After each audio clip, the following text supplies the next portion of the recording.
This is a little bit of, this is going to require a little bit of perspective from you, retrospective, as when you think about what you know now relative to what you knew when you were early in your career, uh, what would you share that could probably help somebody else that might be in that stage, at that early stage now?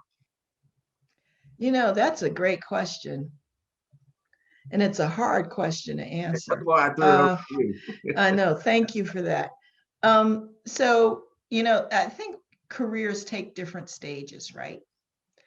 And, in my early career, there was no fear to the point that my nickname was Guerrilla, like guerrilla warfare, right? Because I was ready to take on every battle.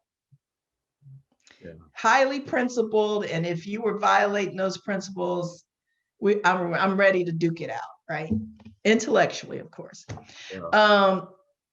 And so I think one of the things that I've learned over time is to not be as binary with that, not to be so principled that, this person's wrong. Why can't they see they're wrong? But really try to look at it through their set of lenses. And I had a boss once tell me when I was in conflict with a more senior white male engineer, you don't know if it's because you're electrical and you're a mechanical engineer and he's electrical. You don't know if it's because he's white and you're black. You don't know if it's because you're female and he's male. You don't know if it's because you're younger and he's older. Yeah. So it could be any one of those dimensions. And now what you have to figure out is how you're going to reach his heart and mind to influence him and persuade him to think the way you want him to think. Yeah.